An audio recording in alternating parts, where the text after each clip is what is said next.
In the modest garage on the outskirts of Silicon Valley, Tom Martinez spends his days fixing cars and his nights wondering if he was meant for something more. When 8-year-old Sarah wheels into his shop one afternoon, her eyes fixed longingly on the children riding bikes outside, something changes in the old mechanic's heart. Using salvaged parts and decades of experience, Tom begins a secret project, building a custom mini car that Sarah can control entirely by hand. The day she first drives independently, her laughter echoes through the garage like music. But what Tom doesn't know is that Sarah's mother has been searching for him, and she's about to change his life in ways he never imagined possible. What could a tech billionaire want from a simple mechanic in a small-town garage? Before we jump back in, tell us where you're tuning in from.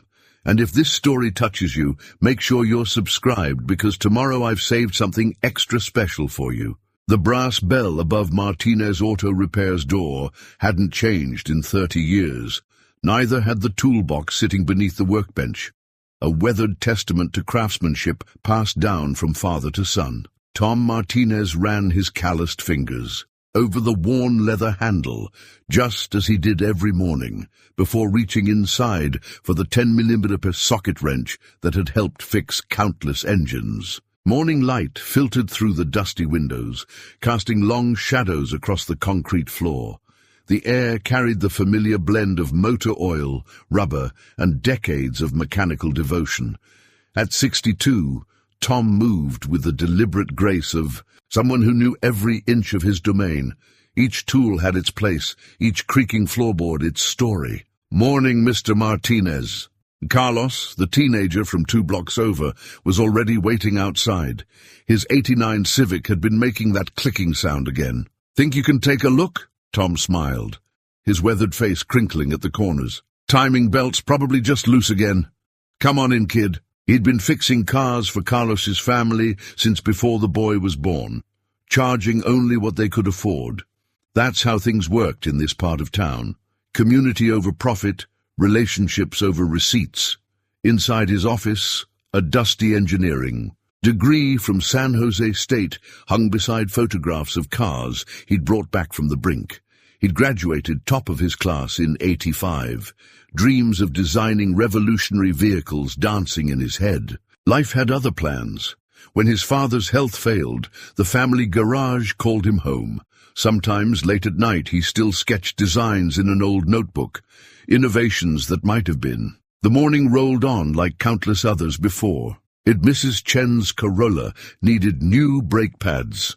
Joe from the diner brought in his delivery van, the transmission slipping again. Tom's hands worked steadily, his mind occasionally drifting to the half-finished sketches in his drawer. "Tom, you're a lifesaver." Rita, his part-time receptionist, called out as she arrived with coffee and morning papers. At 70, she managed his appointments with the efficiency of someone half her age. Mr. Peterson called about his Mercedes again, says the check engine light's back on. "Probably didn't listen about the premium gas," Tom sighed, wiping his hands on a shop rag. "Schedule him for tomorrow morning. And Rita, tell him this time, I'm putting it in writing." The wall clock ticked steadily toward noon. Through the open garage door, Tom watched Silicon Valley life rush by, gleaming Teslas and autonomous vehicles sharing roads with the aging sedans and pickups that were his bread and butter. Sometimes it felt like the world was accelerating while his garage remained frozen in time, a mechanical museum of sorts. Yet there was pride in this work, in knowing that every car that left his garage was truly fixed, not just patched up to make it to the next service appointment. His father had taught him that. The value of doing things right, of understanding every component, every connection. Lunchtime brought the usual crowd to his workbench. Sam from the hardware store, Mike who ran the local tow service, and occasionally Rita, sharing sandwiches and stories, solving the world's problems one conversation at a time. Today's topic, the changing neighborhood, the new tech startups pushing out old businesses. "Times are changing, Tom," Sam remarked, unwrapping his sandwich. "My nephew's making 6 figures writing code. Meanwhile, we're here, fixing what we can." Tom nodded, but his eyes drifted to the sketches partially visible in his open drawer. Maybe he was meant for something more, but then again, maybe this was exactly where he needed to be, keeping his community moving, one repair at a time. The Wednesday afternoon sun cast long shadows through the garage when Tom first heard the soft whir of electric wheels. He was deep under the hood of a Volkswagen when Rita called out, "Tom, you've got visitors." Looking up, he saw them. A young girl in a motorized wheelchair, accompanied by a woman in scrubs. The girl's wheelchair was sleek and modern, a far cry from the clunky models he remembered from the VA hospital where his father spent his final years. "I'm Maria, Sarah's caregiver," the woman in scrubs introduced herself. "The chair's been making this strange noise when we turn left. The manual says to see a certified technician, but—" She glanced at their surroundings apologetically. "The nearest one is 2 hours away." Sarah sat quietly, her bright eyes taking in every detail of the garage. Unlike most kids her age, who usually squirmed with impatience, she studied the tools on the wall with genuine curiosity. Tom noticed her hands, small but strong, resting on the wheelchair's controls with natural familiarity. "Let's take a look," Tom said, grabbing his diagnostic tools. As he examined the chair, Sarah's attention drifted to the garage's open door. Outside, neighborhood kids rode past on bicycles, their laughter carrying on the afternoon breeze. Tom caught the longing in her eyes, a look he recognized from his own reflection on late nights spent sketching dreams that never came to be. "You, like machines?" he asked, noticing how she tracked his movements as he worked. Sarah nodded enthusiastically. "I want to be an engineer," she said, her voice clear and determined. "Mom says I can do anything, just differently," she demonstrated, by expertly maneuvering her chair in a tight circle. "See, I learned to drive this in 2 days." Tom's hands paused on the wheelchair's mechanism. There was something in her tone, not self-pity, but pure determination, that struck a chord. He thought of his own engineering degree gathering dust. On the wall, of all the designs he'd tucked away in drawers. "The problem's in the left servo motor," he explained, speaking directly to Sarah rather than her caregiver.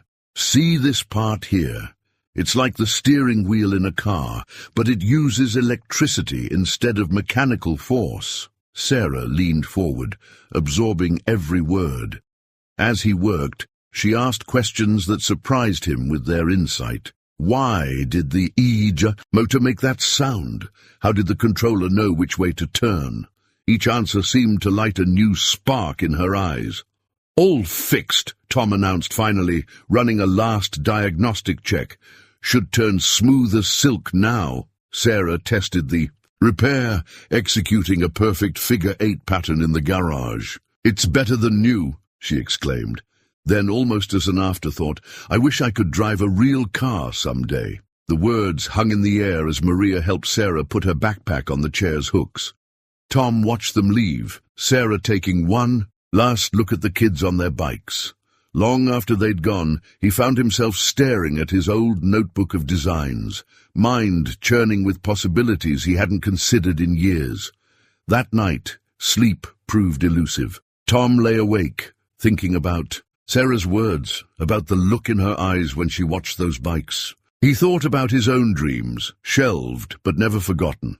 At 3 a.m, he got up and went to his garage, pulling out the notebook he'd filled with sketches over the years. Under the soft glow of his desk lamp, Tom opened to a fresh page. His pencil hovered for a moment before touching the paper. Then, slowly at first, but with growing confidence, he began to draw. The first design sketch took shape under Tom's lamp at 4:30 a.m., a miniature car framework with modified controls that could be operated entirely by hand.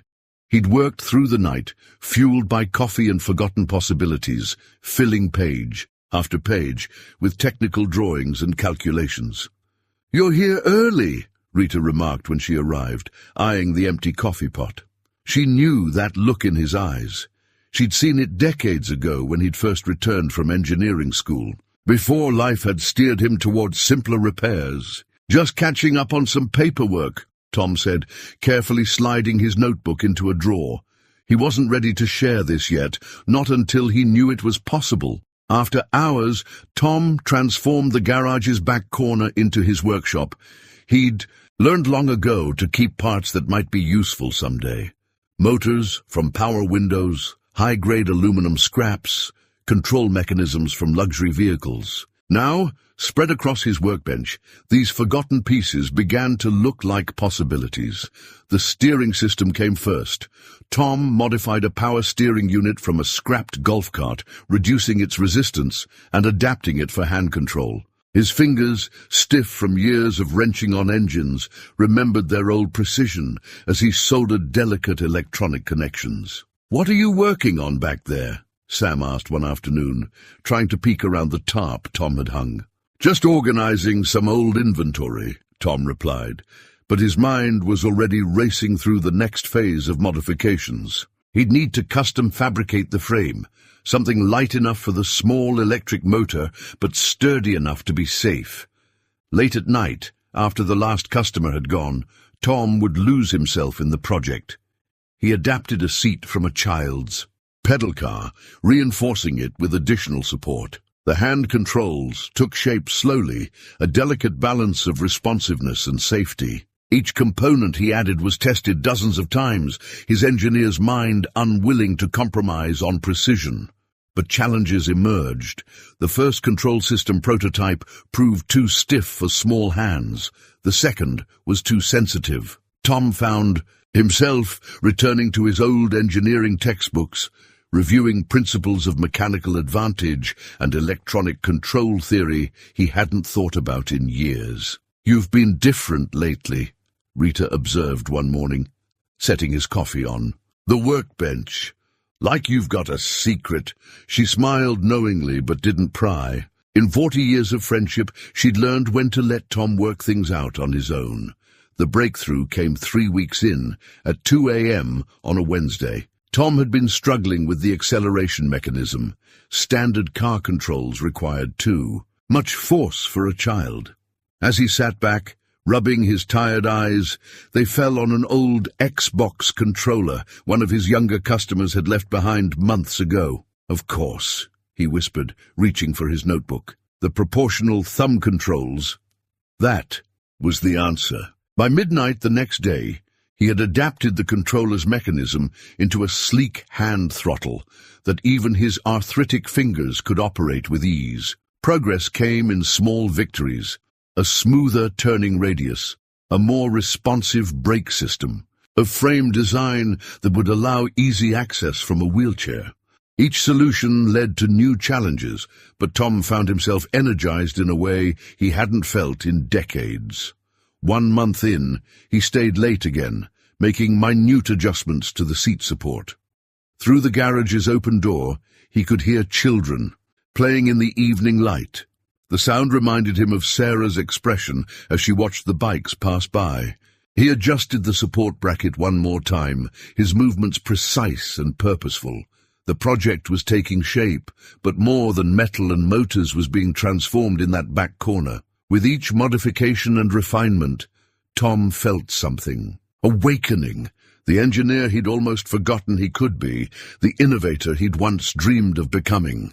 The modified hand controls lay on Tom's workbench, like a piece of abstract sculpture, an elegant fusion of repurposed parts that had taken weeks to perfect. He flexed his fingers around the joystick, testing its resistance. Too much force required, and Sarah might tire quickly. Too little, and control could become dangerous. "Still here?" Mike's voice startled him. The tow truck driver had stopped by to drop off a damaged Prius. "It's past 9, Tom." "Just finishing up some work," Tom replied, casually draping a shop rag over the controls. But Mike's eyes had already caught the unusual assembly of parts, scattered across the bench. "That doesn't look like any car part I've ever seen," Mike said, picking up what appeared to be a modified steering mechanism. Tom hesitated. Mike had been a friend for 20 years. Maybe it was time to share the burden. "Close the door," he said finally. "I want to show you something." As Tom explained the project, Mike's expression shifted from curiosity to understanding. "The little girl in the wheelchair," he nodded. "I've seen her around the neighborhood." "It's probably crazy," Tom admitted, spreading out his design sketches. "I haven't built anything from scratch since engineering school." Mike studied the drawings with surprising intensity. "My sister's kid. She's got cerebral palsy, something like this." He trailed off, lost in thought. "Need an extra pair of hands?" That night they worked until midnight. Mike's experience with heavy machinery proved invaluable as they modified the frame, strengthening key stress points while keeping the weight manageable. When they finally called it quits, both men were covered in metal shavings and sporting matching grins.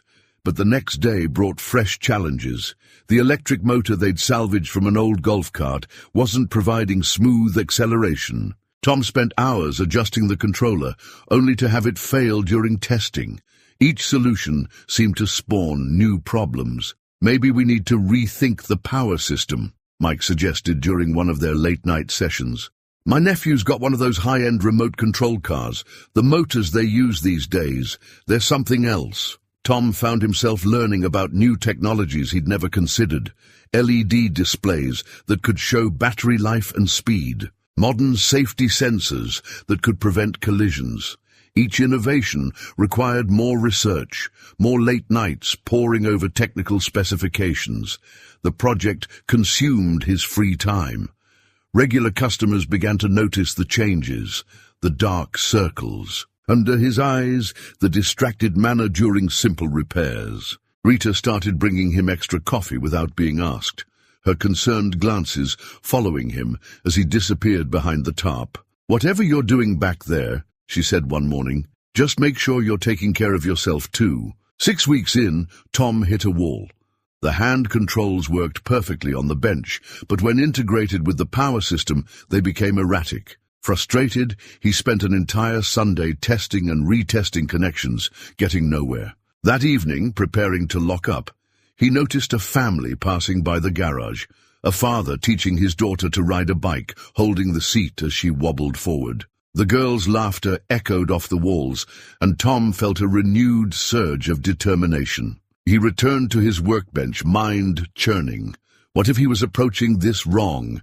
He'd been thinking like a car mechanic, trying to adapt traditional vehicle controls. But Sarah wasn't going to be driving a traditional vehicle. Tom pulled out fresh paper and started over. This time, he thought about how Sarah handled her wheelchair, the intuitive way she managed the controls, the smooth precision of her movements. By morning, he had redesigned the entire interface. The new control system took shape slowly but surely, a combination of modern electronics and time-tested mechanical principles. Tom found himself drawing on everything he'd learned over the decades, not just his engineering education, but the practical wisdom gained from countless repairs. Mike continued to help when he could, and his enthusiasm proved contagious. "You know what this could mean," he'd say during their work sessions, not just for Sarah, but for other kids too. Tom tried not to think that far ahead. For now, he focused on each small victory, the perfectly balanced steering, the smoothly ramping acceleration, the safety systems tested and retested until he was certain they were foolproof. Looking at the nearly completed project one evening, Tom realized something had shifted. The garage no longer felt like a place where dreams had been put aside.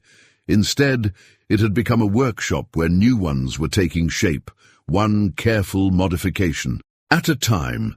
The completed minicar sat in the center of Tom's garage, catching the morning light. He'd spent the entire night doing final checks, testing every connection, every safety feature, triple-checking the hand controls. Now, looking at his creation, he felt equal parts pride and nervousness. "It's beautiful," Rita whispered. She'd arrived early to find Tom already at work, and he'd finally shown her what had been happening behind the tarp all these weeks. The vehicle was smaller than a golf cart, but larger than a toy car, its metallic blue paint gleaming under the fluorescent lights. The custom seat was positioned perfectly for wheelchair transfer, and the hand controls looked both sophisticated and inviting. "Maria's bringing Sarah by at 10.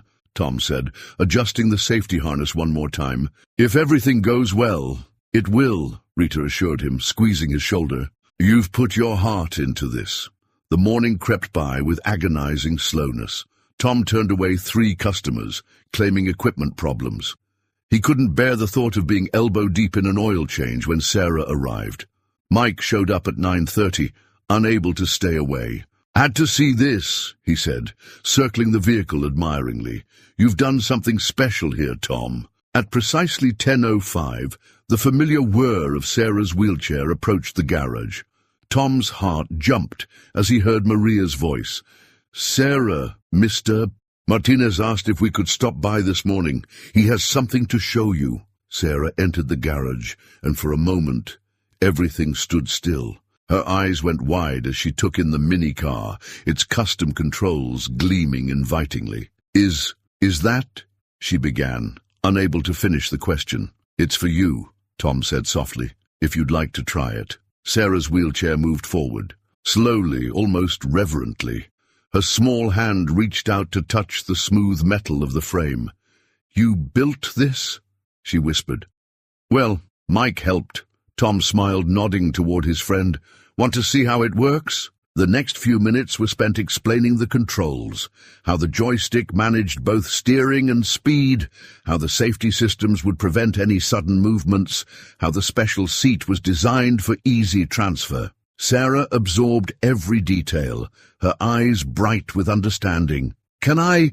She asked, looking up at Maria. The transfer from wheelchair to minicar went smoothly. Tom and Maria had practiced this part repeatedly. Once settled in the seat, Sarah's hands found the controls naturally, as if they'd been designed specifically for her, which, of course, they had been. Remember, Tom instructed, gentle movements at first.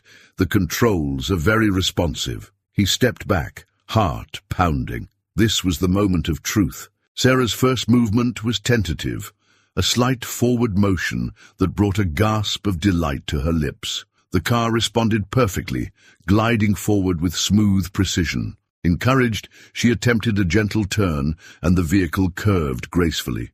To the left. You're a natural, Mike called out, grinning broadly. Growing more confident, Sarah completed a careful circle in the garage. Then another. Her smile grew with each successful maneuver. Tom watched, barely breathing, as she mastered the controls with increasing assurance. Can we try outside? She asked hopefully. Tom nodded, his throat tight with emotion. He and Mike pushed open the garage doors wide, creating a clear path to the parking area.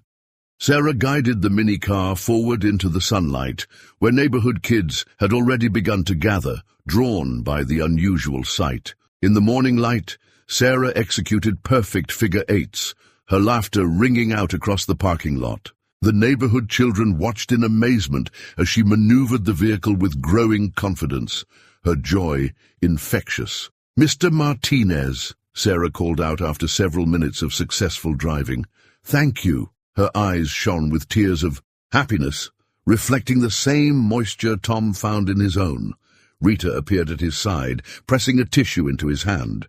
30 years of fixing cars, she said softly, and this might be your finest repair job yet. Tom watched as Sarah continued to drive, her movements becoming more natural with each passing minute. In her smile, he saw not just joy, but freedom, the same freedom he'd found in bringing this dream to life. It started with a cell phone video. Jenny Chen, whose mother's Corolla Tom had been maintaining for years, happened to be walking by when Sarah made her first outdoor drive. The 16-year-old instinctively pulled out her phone, capturing the moment when Sarah's laugh of pure joy echoed across the parking lot.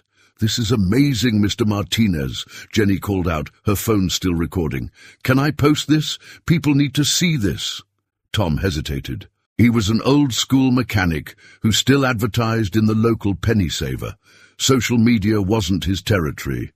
But Sarah's face was radiant as she executed another perfect turn, and somehow saying no didn't feel right. The video went up that evening.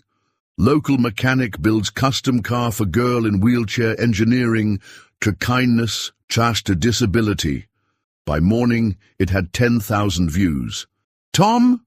Rita burst into the garage the next day, waving her tablet.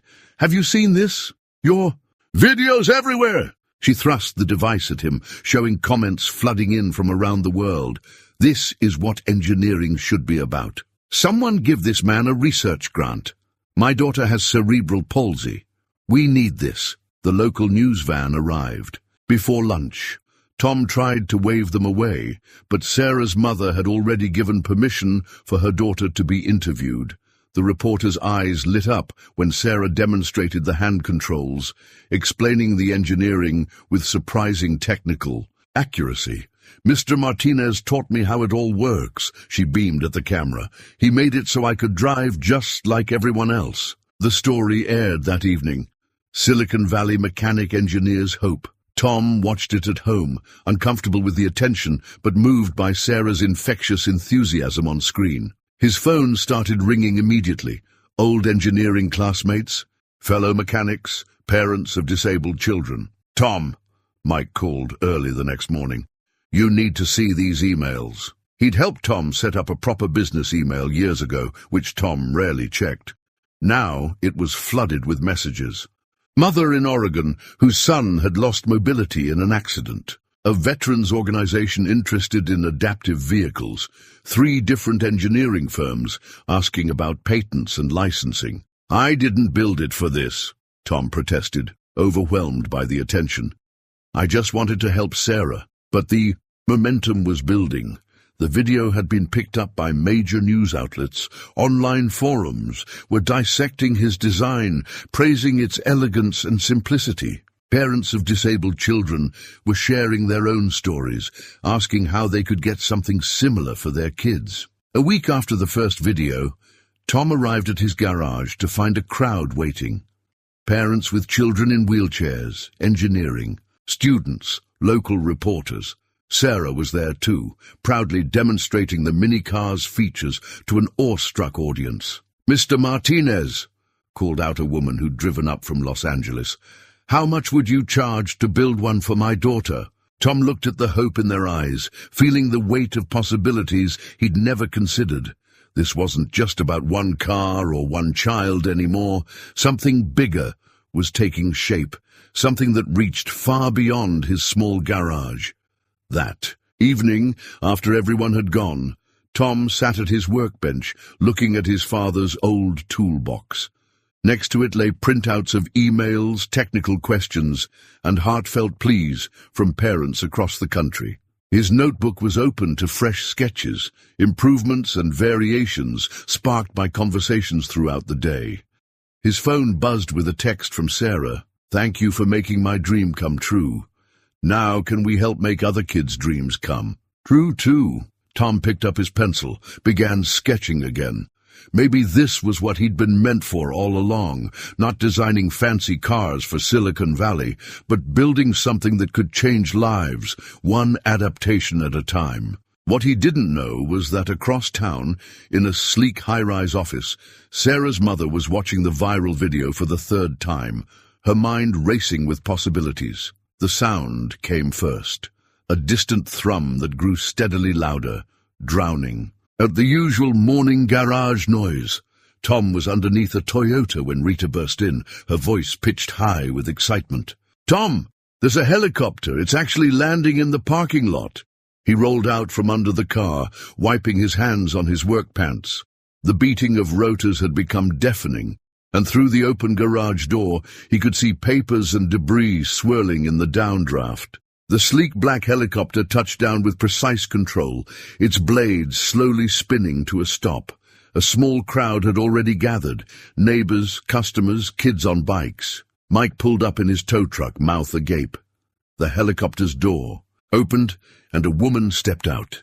She wore a tailored business suit that probably cost more than Tom's monthly earnings, but it was her face that caught his attention. He'd seen those same determined eyes and sharp features before, on Sarah. "Mr. Martinez?" She strode toward him, hand extended, her heels clicking purposefully on the concrete. "I'm Catherine Chen, Sarah's mother. Though I suspect you've figured that out already." Tom shook her hand, acutely aware of the grease under his fingernails. "Just Tom is fine, Mom." She smiled, pulling a business card from her jacket pocket. It was elegant, minimalist, just her name and CEO, Adaptive Futures Technology, in sleek silver lettering. "I've been looking for you, Tom," she said, her voice carrying the practiced authority of someone used to commanding rooms much larger than his garage. "Or rather, I've been looking for someone like you for the past 3 years. Catherine gestured to the helicopter. "Mind if we talk inside? I have something to show you." The interior was all leather and polished steel. Catherine opened a laptop, bringing up technical specifications and market analyses. "We've been developing adaptive technology for children with disabilities. Smart wheelchairs, robotic assistance devices, neural interfaces. But what you built for Sarah," she paused, emotion briefly cracking her professional veneer, "you solved problems our entire R&D department couldn't crack." Tom shifted uncomfortably in the plush seat. "I just wanted to help her drive." "Exactly," Catherine's eyes lit up. "You approached it as a human problem, not just a technical one. Our engineers were trying to reinvent the wheel. You just made it work differently." She pulled up another screen.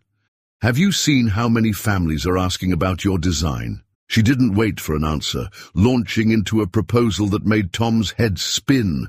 A new division of her company, focused on adaptive vehicles for children, state-of-the-art facilities, a team of engineers at his disposal, full creative control. "I don't need another corporate engineer," she said, noting his overwhelmed expression.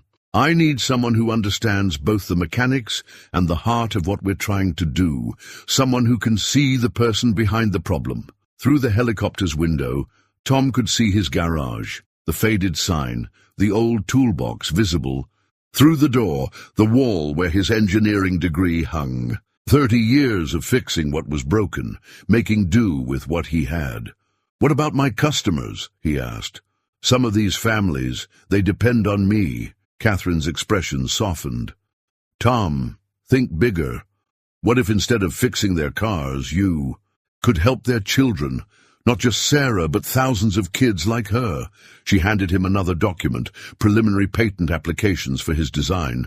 "You've already done the hard part. You've proven it works. Now let me help you bring it to every child who needs it." Tom stared at the papers, his weathered hands trembling slightly.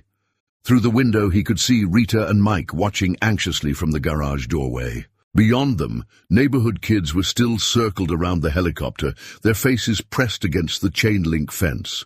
"I'm not much for corporate politics," he said finally. Catherine laughed.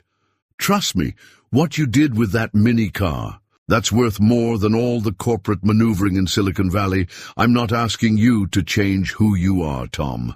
I'm asking you to be exactly who you are, just for more children who need you." She held out her hand, a simple silver pen, catching the morning light. "What do you say? Ready to build something bigger?" The partnership agreement sat unopened on Tom's workbench for 3 days. He'd read it through once, carefully, then set it aside to think. Catherine had given him a week to decide, but the weight of the decision pressed on him every hour. "You're going to wear a hole in that floor," Rita observed, watching him pace the garage. It was Sunday morning, and for the first time in 30 years, the closed sign hung in the window. Tom needed time to think. The morning light caught the silver lettering of Catherine's business card, still propped against his father's toolbox. 2 worlds colliding in his garage. What would Dad say? He wondered aloud, running his fingers over the worn leather of the toolbox. He'd say you've spent enough time fixing other people's dreams. Rita answered softly. Maybe it's time to build your own. The bell above the door chimed, Mike arriving with coffee and donuts. Thought you might need reinforcements, he said, setting them down. Half the neighborhood's talking about it. Mrs. Chen's helicopter made quite an impression. Tom smiled despite himself. Subtle, she's not. But she's right, Mike said, settling onto a worn shop stool. You've got something special here, Tom. That mini car, it's not just about Sarah anymore. As if on cue, Tom's phone buzzed with another email notification. They hadn't stopped coming since the video went viral. Parents sharing stories, sending pictures of their children, asking if there was any way. "I'm a mechanic," Tom protested, weakly. "Not some Silicon Valley innovator." "Really?" Rita raised an eyebrow, pointing to the corner where Sarah's minicar still sat. "Because that looks like innovation to me." The morning wore on, and more visitors arrived. Sam from the hardware store brought sandwiches. Jenny Chen, who'd posted the original video, stopped by with a printout of comments from parents around the world.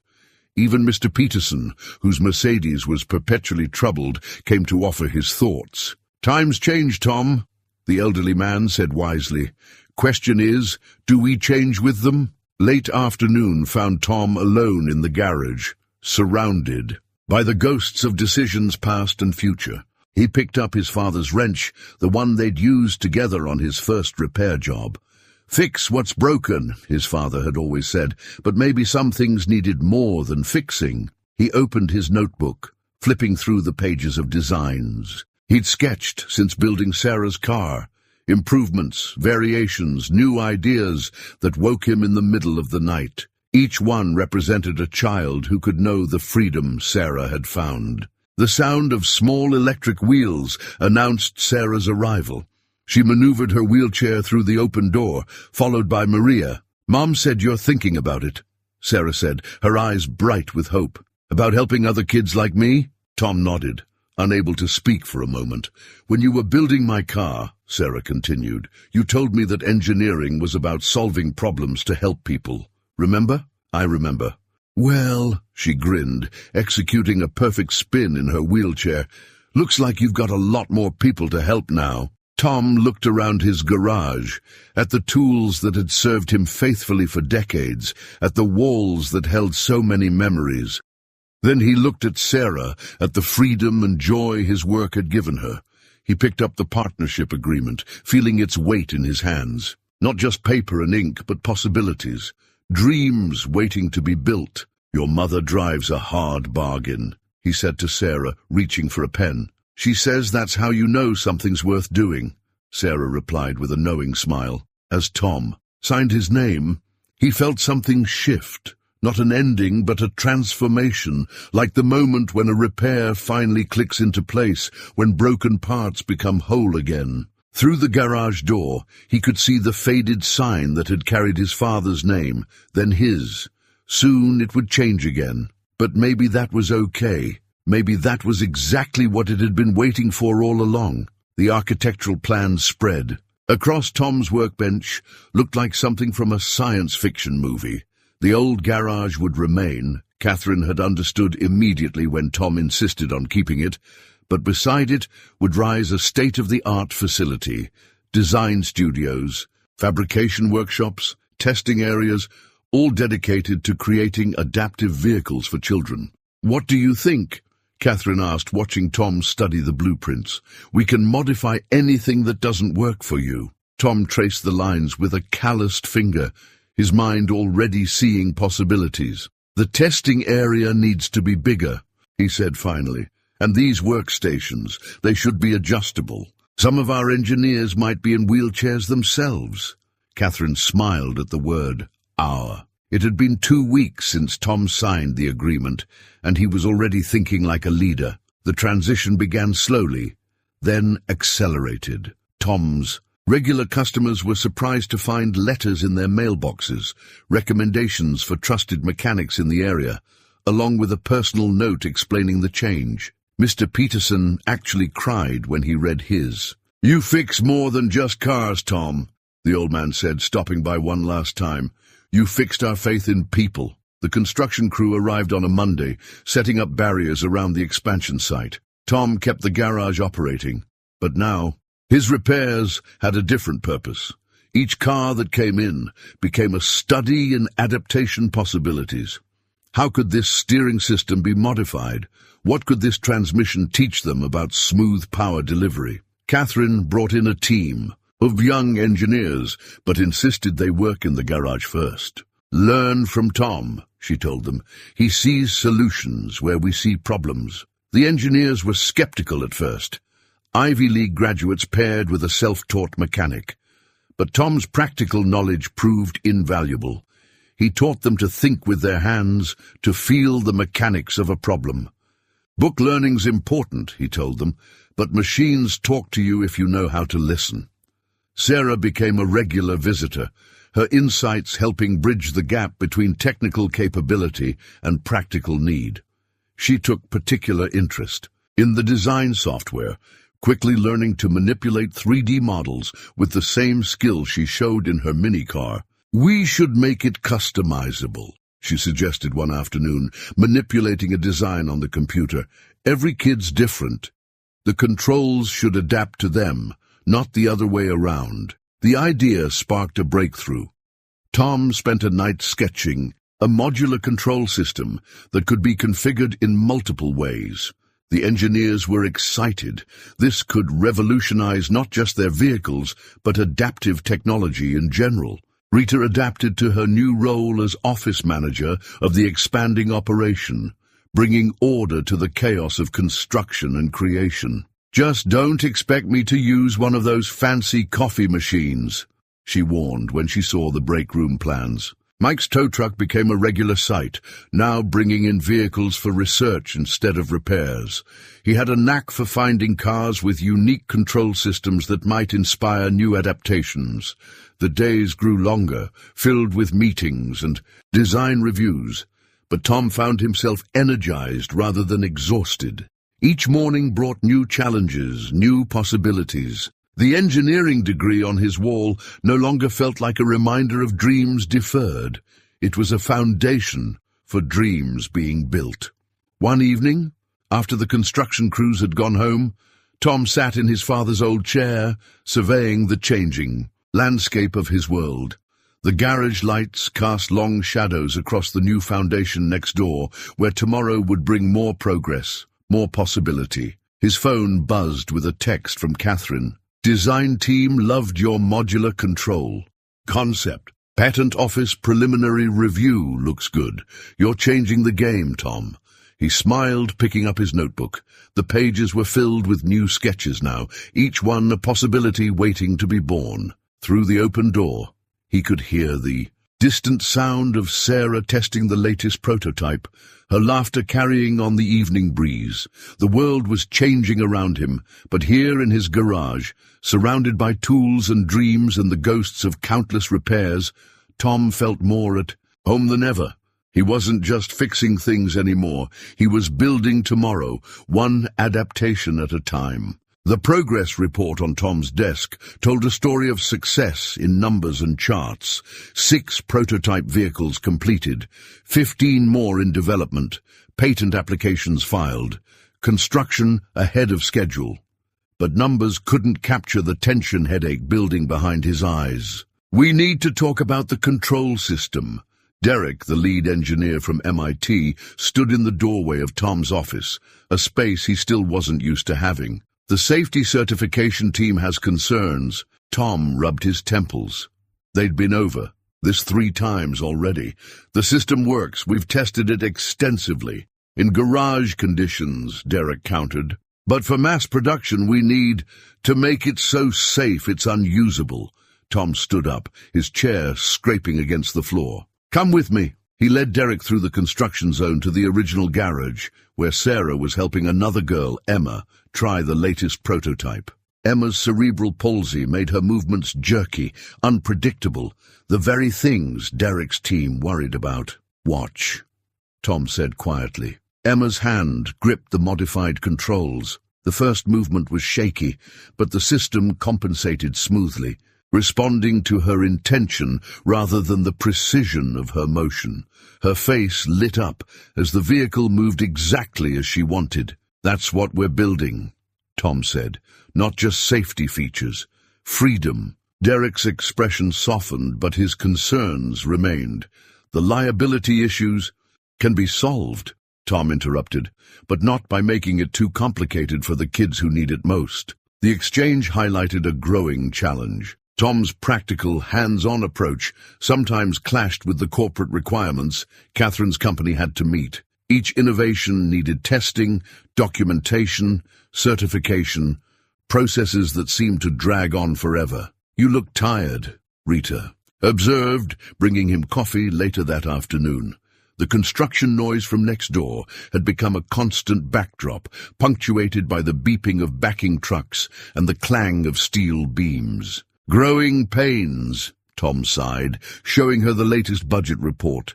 Equipment costs were running higher than expected. Some custom parts had to be manufactured specially, driving up expenses. Catherine was supportive, but Tom felt the pressure to deliver results. His phone buzzed constantly now with emails and messages, parents wanting updates, investors asking questions, team members needing decisions. Sometimes he missed the simplicity of fixing carburetors. The prototype room had become a source of both pride and frustration. 10 vehicles in various stages of completion, each representing a different challenge. One designed for a child with limited upper body strength. Another adapted for someone who could only use one hand. Each solution sparked new ideas, but also new complications. Mr. Martinez, a young engineer, Jenny, not to be confused with Jenny Chen from the neighborhood, hovered in the doorway. "The supply chain team says the custom actuators are delayed. Something about semiconductor shortages." Before Tom could respond, his computer chimed with an urgent email. The safety certification team had more questions. 3 conference calls were scheduled for tomorrow. The prototype review meeting needed to be rescheduled. "Get Mike," Tom said suddenly. 20 minutes later, he and Mike were under the hood of an old Chevy, the familiar work a temporary escape from the chaos. "Remember when the hardest part of our day was finding a stripped bolt?" Mike chuckled, handing Tom a wrench. "Now it's finding enough hours in the day." Tom straightened up, wiping his hands. "Catherine wants to start production by next quarter. The team's pushing back, saying we need more testing. Parents are asking when they can place orders. And every time we solve one problem, 3 more pop up." "Sounds like you're building something worth building," Mike said quietly. The words hit home. Tom looked around at what his garage had become. Through the doors of the prototype room, he could see Emma still practicing in her adapted vehicle, her mother wiping away tears of joy. In the design studio, Sarah was showing a new engineer how a control layout could be improved. The construction site next door represented not just growth but possibility. His father's old toolbox sat in its place of honor on his new desk, a bridge between past and future. Maybe that's what he needed to be too. A bridge between the practical wisdom of his garage days and the innovative potential of what they were. A building. Tom picked up his phone and started typing. "Team meeting tomorrow morning, bringing everyone together. Engineers, safety team, production. Time to find a way forward that works for everyone." The headache was still there, but now it felt more like growing strength than growing pain. The thank you letter arrived on crisp white paper decorated with careful crayon drawings of cars and hearts. Tom pinned it to the bulletin board in the new facility's entryway, right next to Sarah's original design suggestions. "Dear Mr. Martinez, and everyone at Adaptive Dreams," the childish handwriting began. "Yesterday was the best day of my life. I got to drive all by myself." The letter was from Jason, a 7-year-old from Oregon. He'd been their first official client outside of Sarah, the first child to receive a production model of what they now called the Freedom Driver. Tom remembered the day Jason arrived with his parents. The boy had been born with a rare muscular condition that left him with limited mobility in his arms and legs. His mother had seen the viral video of Sarah and contacted them immediately. "He's been watching that video every day," she told Tom, asking when he can drive like Sarah. The team had worked for weeks to customize the vehicle for Jason's specific needs. The control system required special modification to accommodate his limited grip strength. Derek's safety team had outdone themselves, incorporating sensors that could detect and compensate for involuntary muscle movements. The day of delivery had brought everyone together. Engineers who usually stayed in the design room came out to watch. Rita arranged flowers. Even Catherine flew in from a board meeting to be present. Jason's first sight of his Freedom Driver had been captured on video, a moment that would later be shared with potential investors and clients. The metallic green paint, his favorite color, gleamed under the showroom lights. The seat was positioned at the perfect height for transfer. From his wheelchair, "Is it really mine?" he'd whispered, eyes wide with wonder. Tom knelt beside his wheelchair. "Want to try it out?" The next hour remained etched in Tom's memory. Jason's tentative first touch of the controls, the look of concentration on his face as he learned the system, the moment when it all clicked and he made his first complete circle around the testing area. "Mom! Dad! Look at me!" The joy in his voice had brought tears to more than a few eyes in the room. Now, a week later, Jason's letter continued. "My friends at school couldn't believe it when I drove up to the playground. Everyone wanted to know how it works. I told them about you and how you make dreams come true." The letter was accompanied by photos. Jason in his Freedom Driver at the park. Jason with his friends gathered around, admiring the controls. Jason grinning beside his father, who was checking out the vehicle's mechanical features. "The best part," the letter went on, "is that now my little sister wants to race with me. Mom says maybe you can build one for her too, even though she doesn't need the special controls. She just thinks it's cool." Tom smiled at that part. They'd already started discussions about a companion line of children's vehicles, ones that could be used by kids with and without disabilities, promoting inclusive play. The final photo showed Jason's entire class gathered around the Freedom Driver, with Jason in the center, beaming with pride. No longer the kid who couldn't participate, but the kid with the coolest ride in school. Catherine had been right about the impact they could have. This wasn't just about mobility, it was about changing how these children saw themselves and how others saw them. Derek stuck his head in the door. "Testing results are in from Jason's vehicle. The usage data is incredible. The adaptive response system is performing even better than we projected." Tom nodded, but his eyes were still on the letter. Technical success was important, but this crayon-decorated testament to joy, this was what really mattered. "We should share this with the team," he said finally. "Remind everyone what we're really building here." That afternoon, Tom made copies of the letter and photos for everyone involved in the project. Engineers, fabricators, safety testers, even the construction crew working on the expansion. Sometimes, in the midst of technical challenges and corporate requirements, it was easy to lose sight of their true purpose. The original letter stayed pinned to the bulletin board where every visitor could see it, a reminder that success wasn't measured in patents or profit margins, but in moments of pure joy and freedom. And beside it, Tom pinned a new sketch, his latest idea for making the Freedom Driver even better, because every success story was just the beginning of the next dream waiting to be built. The safety recall notice landed on Tom's desk like a lead weight. Potential control system malfunction in high-temperature conditions. The technical language couldn't mask the gut-punch reality. They had to recall every Freedom Driver they'd delivered. Tom read the report for the third time, his coffee growing cold beside him. The problem had emerged during extended testing in Arizona. Under direct sunlight, the main control module could experience micro-delays in response time. No accidents had occurred, but the safety margin had narrowed beyond acceptable parameters. "We need to make a decision," Catherine said from the doorway. She'd flown in as soon as the report arrived. "The PR team is waiting for our response." Tom's mind went to Jason, to all the other children whose joy might turn to disappointment. "We recall them all," he said firmly. "Every single one." The next hours passed in a blur of emergency meetings. Derek's team prepared detailed analyses. Production halted. The PR department drafted statements. But it was the calls to parents that hit hardest. "I understand. Safety comes first," Jason's mother said when Tom called her personally, "but he's going to be heartbroken." The development team gathered in the prototype room, surrounding the partially disassembled control module.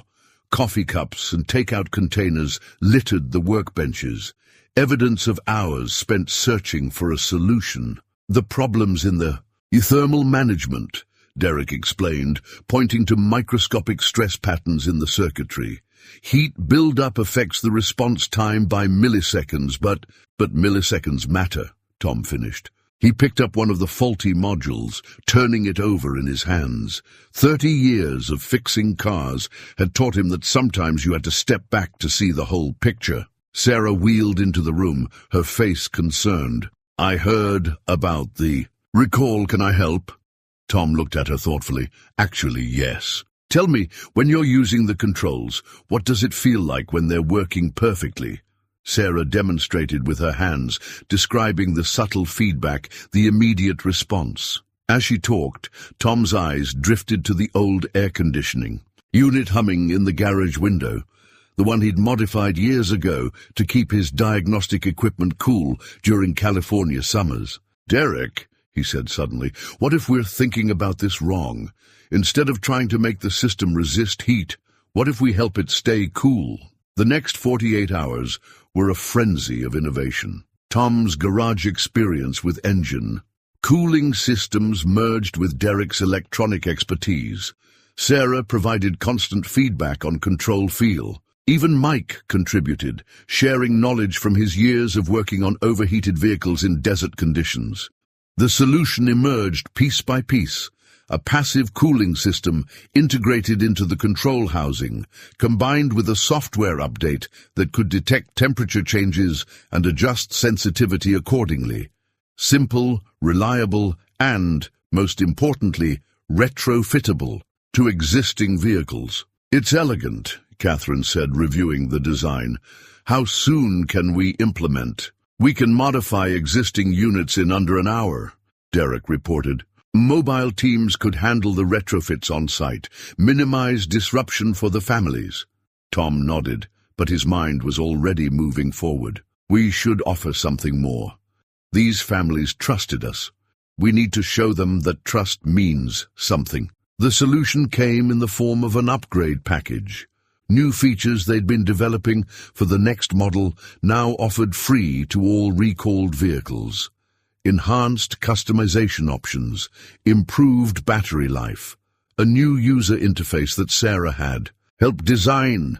The recall notice transformed into an opportunity for connection. Technical teams visited each family, not just fixing the issue, but spending time understanding how the vehicles were being used, gathering insights for future improvements. Jason's mother called a week after their visit. He was disappointed.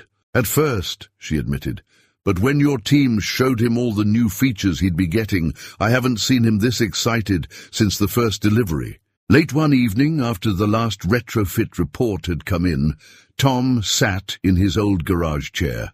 The safety recall notice sat on his desk, now accompanied by a new stack of user feedback forms, valuable insights born from a crisis. Rita brought him a fresh coffee. You know what your father used to say about repairs? Tom smiled. Sometimes you have to take things apart to build them better. They finished together. Through the window, he could see lights still burning in the development lab, where Derek's team was incorporating their cooling breakthrough into the next generation of designs. In the setback, they'd found opportunity. In the breakdown, innovation. The recall notice would stay on his desk, not as a reminder of failure, but as proof that doing the right thing, however difficult, was always the right choice. The patent application covered an entire conference table, diagrams, and technical specifications spread out like a roadmap to the future. What had started as a solution to their cooling problem had evolved into something revolutionary, a completely new approach to adaptive vehicle control. We're calling it the response core, Derek explained to the gathered team. It doesn't just manage temperature, it learns from it. From everything, actually. His eyes were bright with the excitement of discovery. The system adapts to each user's unique patterns, environmental conditions, even their daily energy levels. Tom picked up one of the prototype modules.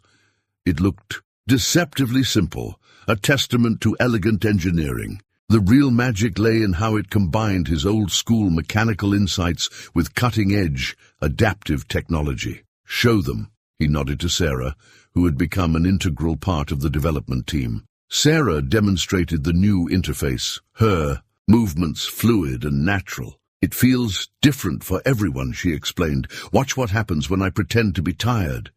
She deliberately made her movements less precise. The system smoothly compensated, adjusting its response patterns in real time. "The breakthrough came from the recall," Tom added. "We were so focused on controlling temperature, we didn't see the bigger picture.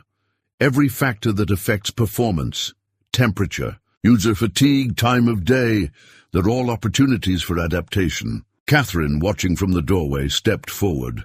"The applications go beyond our current vehicles," she said. "This could change adaptive technology across the board." The prototype room had become a testing ground for the new system. Children, with different abilities, tried various configurations, each session providing data that refined the response core further. The system learned, adapted, improved. "It's like having a co-pilot," Jason said during his test session. "It knows what I want to do before I even do it." His control had become so natural that he was now helping to train other kids. The engineering team had evolved too.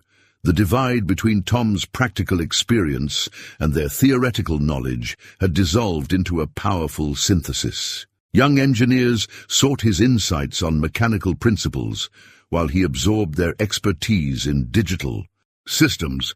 "Look at this," Tom called Derek over one evening, pointing to a pattern in the response data. "Reminds me of how power steering systems adapt to different road conditions. What if we—" The conversation lasted hours, leading to another breakthrough in how the system handled varying surface textures. Each insight built on the last, creating something greater than any of them had imagined. 1 month after they began testing the response core, an unexpected visitor arrived at the facility. Dr. Chen from the National Institute of Adaptive Technology had seen their preliminary results and flown in to observe personally. "This isn't just an improvement," she declared after watching a full demonstration.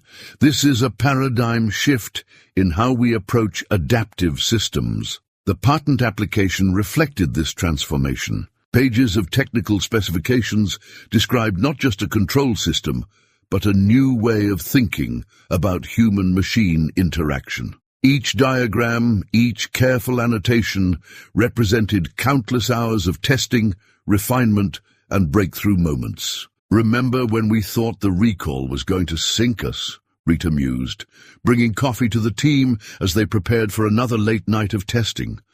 Tom smiled, watching through the window as a young girl experienced her first successful drive, using the response core. Her laughter echoed through the facility, the same joy he'd heard from Sarah all those months ago, but now enhanced by technology that seemed to read her mind.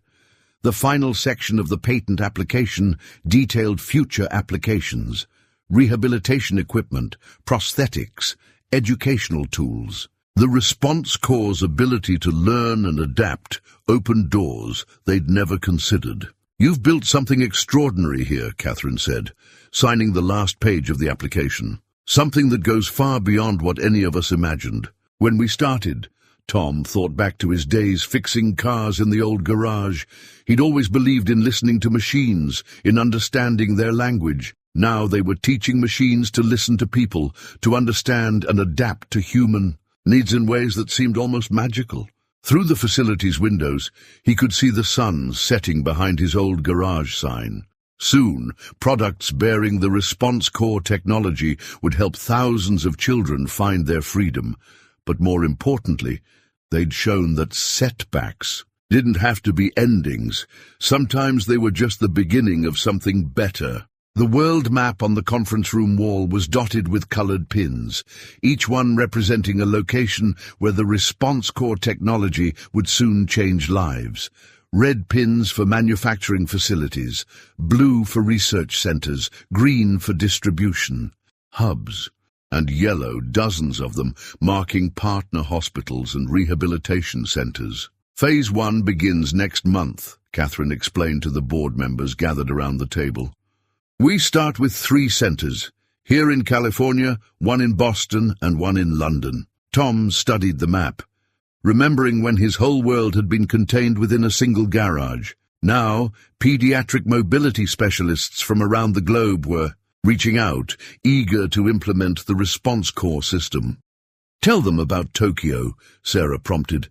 She'd become such a regular fixture in meetings that nobody blinked at her contributions anymore. The Japanese Medical Tech Consortium, Catherine smiled. They're not just interested in our vehicles.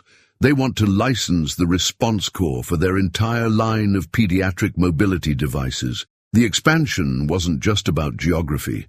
The technology they'd developed was finding applications they hadn't imagined. Rehabilitation equipment, prosthetic limbs, custom interfaces for children with severe motor limitations. Each adaptation teaches the system something new, Derek explained, pulling up the latest data. The more devices we deploy, the smarter the core technology becomes.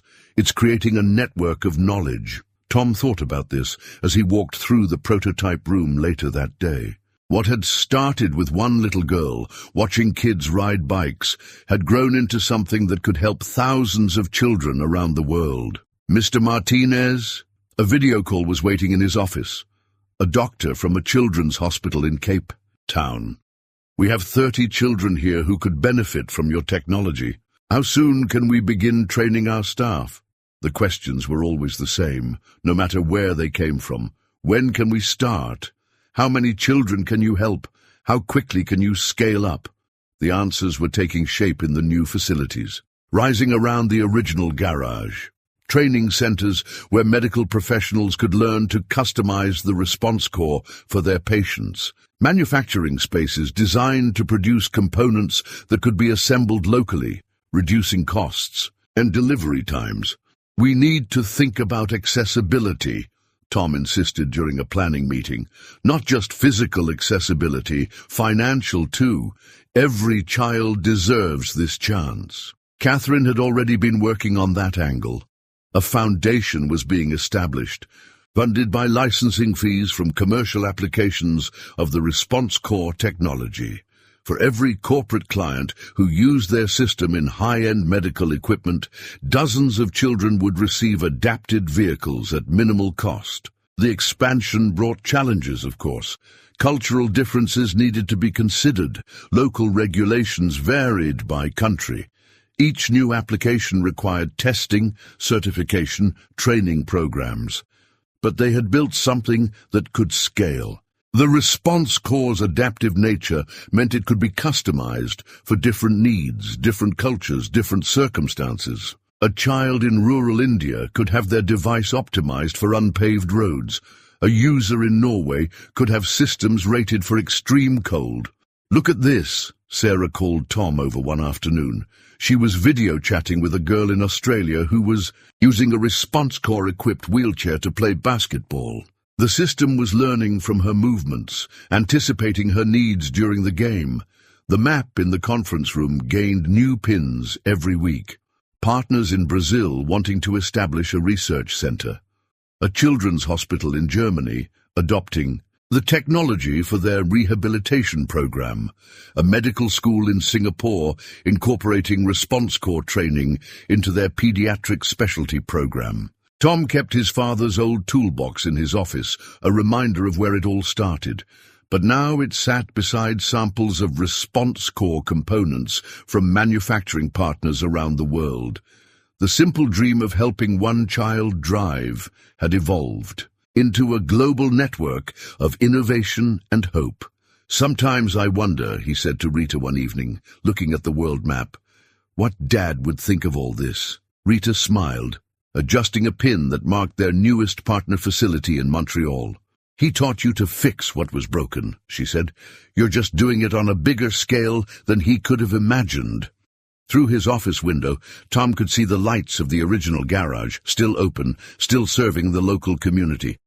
But now it was also the heart of something much larger, a worldwide network of people working to give children freedom, independence, and joy. The original garage keys felt heavy in Tom's hand as he unlocked the door early one morning. While the global operation hummed around him, he still started each day here, in the space where it all began. The familiar smell of oil and metal brought him back to simpler times, though the tools on the walls now told a different story. "Special delivery today?" Rita asked, bringing his coffee. Even with a full administrative staff next door, she still insisted on this morning ritual. "Mike's bringing her in at 9, Tom nodded. "Thought it should happen here where Sarah first started." The her was Linda Martinez, no relation, but the coincidence hadn't escaped anyone's notice. She was 8 years old, lived just 3 blocks away, and had been watching the facility grow from her bedroom window for months. "My granddaughter says Linda's been sitting in her wheelchair outside the fence during recess, watching the test drives," Rita said softly. "Just like Sarah used to watch the bikes." Tom ran his hand along his father's old toolbox. Inside, mixed with the well-worn wrenches and sockets, now sat the precision tools used for response core calibration. Old and new, working together. At 9 exactly, Mike's tow truck pulled up, though he hadn't needed to tow anything in months. His company now specialized in delivering adaptive vehicles, but he still drove the same old truck. "Look who I found," he grinned, helping Linda and her mother from the cab. Linda's eyes went straight to the vehicle waiting in the garage, a next-generation Freedom driver, customized in her favorite shade of purple. But this wasn't just any production model. Tom had assembled it himself, right here in the original garage, just as he had Sarah's first car. "Is it really mine?" Linda whispered, echoing words Tom had heard so many times now, but which never failed to touch his heart. "Want to see how it works?" he asked, kneeling beside her wheelchair. The response system hummed to life, already beginning to learn her patterns, her needs. "I know how it works." Linda's eyes lit up. "Sarah showed me videos. She says it learns from you, becomes part of you." She demonstrated the control movements with her hands, muscle memory from hours of practicing with the simulator. Tom smiled. Sarah had become a regular speaker at children's hospitals, explaining the technology in ways kids could understand. She was starting college next year, engineering, of course, with plans to join the research team during summers. The next hour was familiar, yet new. Linda's first tentative touch of the controls. The response core adapting to her movements, learning her style. The moment of breakthrough when technology and user became one. "Mom, look!" Linda executed a perfect figure 8, her laughter bouncing off the garage walls. The sound merged with the echoes of every child who'd found their freedom here, Sarah, Jason, and hundreds more. Through the open garage door, Tom could see the massive facility that had grown around this humble space. Engineers in labs developing next-generation systems, manufacturing teams assembling components, training sessions for medical professionals from around the world. But here, in the original garage, it was still about one child, one moment of joy. "Mr. Martinez," Linda's mother touched his arm. "The other day, Linda asked me something. She wanted to know if, when she grows up, she could work here. Help make these for other kids." Tom looked at Linda, now showing Mike how she could make the vehicle respond to the slightest touch. He saw Sarah in her enthusiasm, Jason in her confidence, every child who'd ever dreamed of freedom in her joy. "Tell her there'll always be a place here for dreamers," he said. That evening, after everyone had gone, Tom sat in his father's old chair. The keys to the garage lay on the workbench beside design specs for the next innovation, the past and future together. Through the window, he could see Linda showing her friends her new Freedom driver, their excited faces pressed against the fence, just as neighborhood kids had once gathered to watch Sarah. The circle hadn't just closed, it had expanded, grown, reached out to encompass the world. But its heart was still here, in a garage where dreams were built one child at a time. The grand opening banner stretched across the entrance of the new Adaptive Dreams Innovation Center, its message simple but powerful: building freedom, one child at a time. Below it, hundreds of people gathered for the official launch. Families, engineers, medical professionals, and most importantly, children in wheelchairs, adaptive vehicles, and freedom drivers. Tom adjusted his tie nervously. The suit felt strange, after decades in work shirts, but today was different. Today marked the official transition from a garage operation to a global force for change. Ready? Catherine appeared beside him, tablet in hand. The governor's about to arrive, and the satellite feeds are live with our other centers worldwide. On massive screens around the courtyard, faces appeared from London, Boston, Tokyo, and other locations where adaptive dream centers were simultaneously opening. What had started in a small garage had become a worldwide network of hope. Mr. Martinez, Jason's voice cut through the crowd. Now 12, he'd grown tall, but his smile was the same as ever. He maneuvered his latest generation freedom driver with expert precision. Look how many of us there are. Indeed, the courtyard was filled with freedom drivers of every color and configuration. Children who'd received the early models had returned to celebrate, many now mentoring newer users. Their vehicles showed the evolution of the technology, from Sarah's original design to the latest response core-equipped models. Sarah herself stood near the podium, reviewing her speech notes. At 18, she'd grown into a poised young woman, already accepted into multiple engineering programs. Her original minicar held a place of honor in the facility's atrium, alongside the first prototype of the response core system. "Tom!" Mike called out, pointing to the sky. "Look who's here!" A familiar helicopter approached, but this time no one was surprised. It carried a special passenger, Dr. Emma Chen, Catherine's mother and one of the world's leading pediatric neurologists. She'd been instrumental in expanding the response core technology into medical applications. The ceremony began with a video montage playing on the big screens. Sarah's first drive, Jason's letter, Linda's recent test run, and dozens of other moments that had shaped their journey. Tom watched the faces in the crowd as they saw their own stories reflected in others. "When I first landed a helicopter at Tom's garage," Catherine began her speech, drawing laughs from the crowd, "I thought I was just looking for help for my daughter. Instead, I found a partner in revolutionizing how we think about adaptive technology." The presentations continued, technical demonstrations, testimonials, plans for the future. But the real magic happened between the official moments.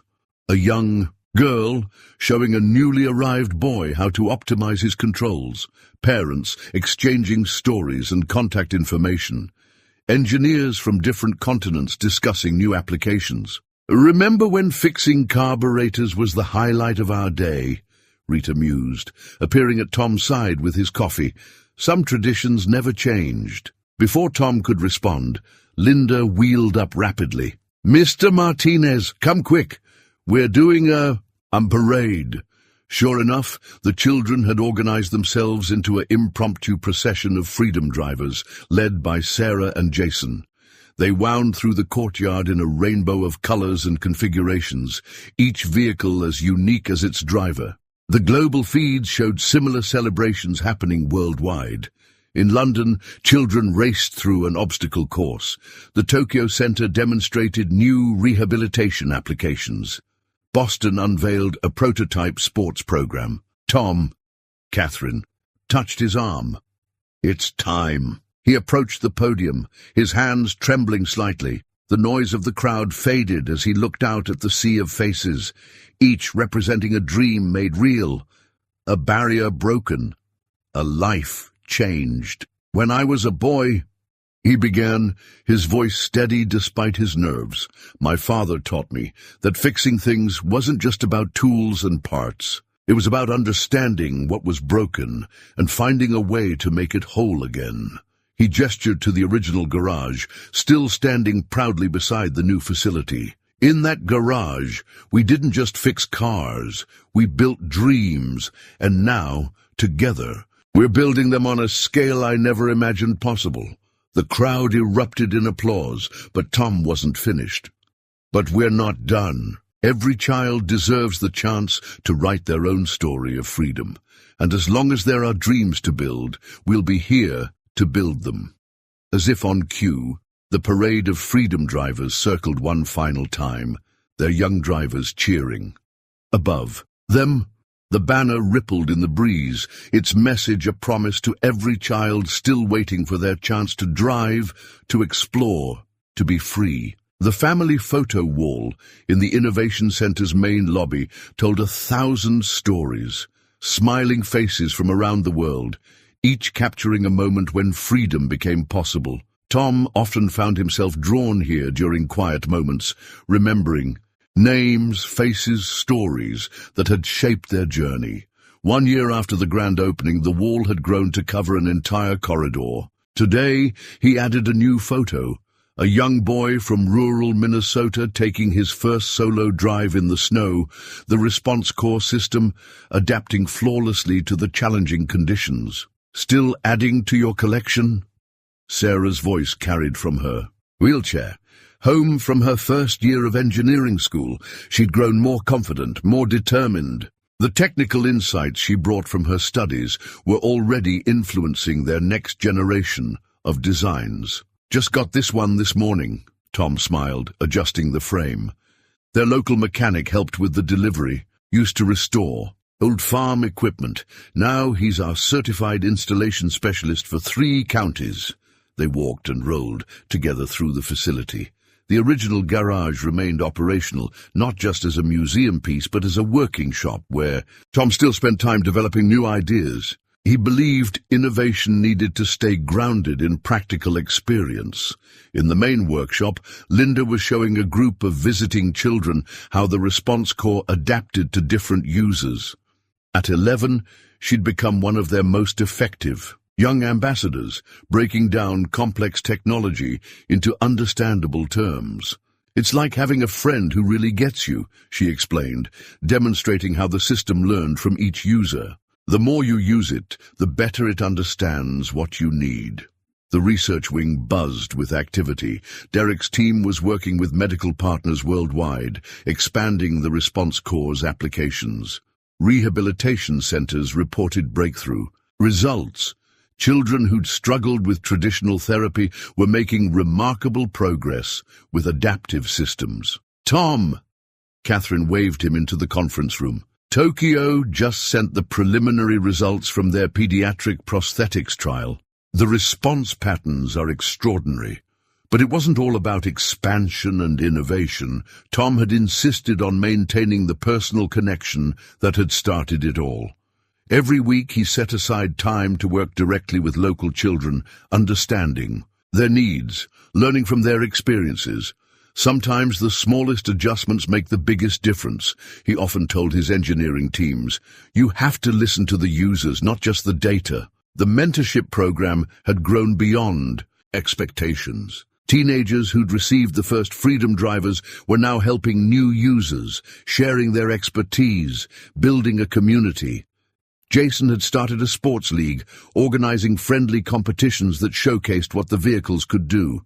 Rita still brought Tom his morning coffee, even though she now managed a full administrative staff. Some things shouldn't change, she'd say, setting the cup on his workbench. Today she found him tinkering with a new control configuration. What's this one for? She asked. Girl in Australia, he replied, making a minute adjustment. She has limited finger movement but amazing foot control, so we're redesigning the interface to work with what she does best. The afternoon brought a video call with their London centre, where Mike was training local technicians. He'd found his calling in teaching others how to customize and maintain the vehicles, travelling between centres worldwide. They get the technology.